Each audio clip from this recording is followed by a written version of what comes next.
আরও একটি নতুন ভিডিওতে তোমাদের সবাইকে স্বাগত জানাই। আমরা জেনে নেব নিয়োগ প্রক্রিয়া কি, কত ভ্যাকেন্সি, আসন সংখ্যা বা শূন্যপদ কত, কত তারিখ থেকে আবেদন প্রক্রিয়া শুরু হবে, কবে শেষ হবে, আবেদন প্রক্রিয়া অফলাইন না অনলাইন হবে, আবেদন ফি কত টাকা দিতে হবে, কি কি ডকুমেন্টস লাগবে। তো চলো দেরি না করে ভিডিওটি শুরু করা যাক। তবে ভিডিওটি শুরু করার আগে তোমাদের কাছে একটা ছোট্ট অনুরোধ, আমাদের এই ভিডিওগুলি যদি তোমাদের ভালো লেগে থাকে অবশ্যই চ্যানেলটাকে লাইক কমেন্ট শেয়ার করবে এবং পাশে থাকা বেল আইকনটিকে অন করে দেবে পরবর্তী নোটিফিকেশনগুলি সবার আগে তোমাদের কাছে পৌঁছে দেওয়ার জন্য। আর তোমরা যদি আমাদের এই চ্যানেলে নতুন হয়ে থাকো অবশ্যই চ্যানেলটিকে সাবস্ক্রাইব করে নাও।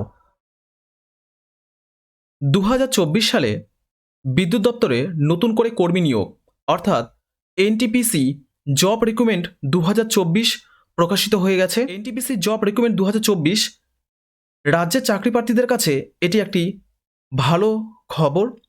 এনটিপিসির তরফ থেকে নতুন করে বিদ্যুৎ দপ্তরের কোম্পানিতে কর্মী নিয়োগে বিজ্ঞপ্তি প্রকাশিত হয়েছে। ভারতীয় নাগরিক হলে পশ্চিমবঙ্গের 23টি জেলা থেকে আবেদনের জন্য যোগ্য।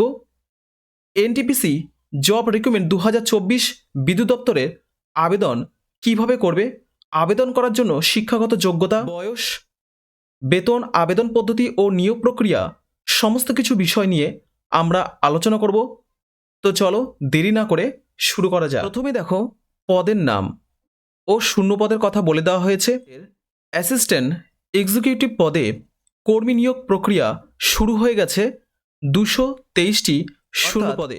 অ্যাসিস্ট্যান্ট এক্সিকিউটিভ পদে নিয়োগ প্রক্রিয়া শুরু হয়ে গেছে 223টি শূন্য পদে। পরে দেখো ক্যাটাগরি ওয়াইজ ভ্যাকেন্সির কথা এখানে বলে দেওয়া হয়েছে। ইউআর 98টি সিট রয়েছে, অর্থাৎ আনরিজার্ভ ক্যাটাগরিতে 98টি সিট রয়েছে। তারপরে ইডাব্লিউএস তে 22টি সিট রয়েছে। ওবিসি ক্যাটাগরিতে 40টি সিট রয়েছে। এসসি ক্যাটাগরিতে 39টি সিট রয়েছে। এসটি ক্যাটাগরিতে 24টি সিট রয়েছে, অর্থাৎ মোট শূন্যপদ 223টি। দেখো বয়স সীমার কথা বলে দেওয়া হয়েছে। তোমাদের বয়স কত হতে হবে?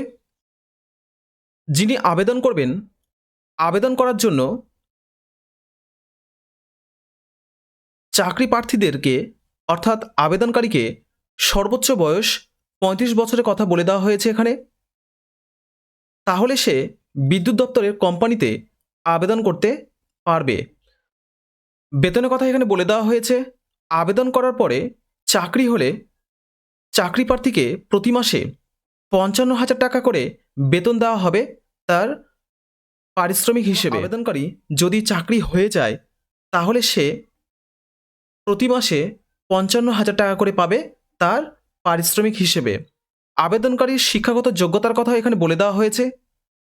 আবেদনকারী অর্থাৎ প্রার্থীদের আবেদন করার জন্য যে কোনো স্বীকৃত প্রতিষ্ঠান থেকে ইলেকট্রিক্যাল অথবা মেকানিক্যাল ডিগ্রি পাস করে থাকতে হবে। ইলেকট্রিক্যাল অথবা মেকানিক্যাল ডিগ্রি পাস না করলে সে কিন্তু এই নিয়োগ প্রক্রিয়ায় আবেদন করার জন্য যোগ্য নয়। অর্থাৎ অবশ্যই আবেদনকারী বা চাকরি প্রার্থীকে ইলেকট্রিক্যাল অথবা মেকানিক্যাল ডিগ্রি পাস করে থাকতে হবে। এছাড়াও প্রার্থীদের অর্থাৎ আবেদনকারীকে 1 বছরের অভিজ্ঞতা দেখাতে হবে, অর্থাৎ 1 বছরের এক্সপিরিয়েন্স দেখাতে হবে। দেখো আবেদন পদ্ধতি, আবেদন তোমরা কিভাবে করবে। প্রার্থীরা অর্থাৎ আবেদনকারীরা আবেদন করতে পারবে অনলাইনে, অর্থাৎ এই আবেদন প্রক্রিয়া তোমাদের অনলাইনে হবে। তাই এই ভিডিওর নিচে অ্যাপ্লাই লিঙ্ক দেওয়া হবে, সেখানে তোমরা ক্লিক করে সরাসরি চাকরি প্রার্থীরা অনলাইনে আবেদন জানাতে পারবে। আবেদনের শেষ তারিখ এখানে বলে দেওয়া হয়েছে আগামী 8ই ফেব্রুয়ারি 2024 তারিখ পর্যন্ত চাকরি প্রার্থীরা অনলাইনের মাধ্যমে আবেদন করতে পারবে। আশা করি ভিডিওটি তোমাদের ভালো লেগেছে।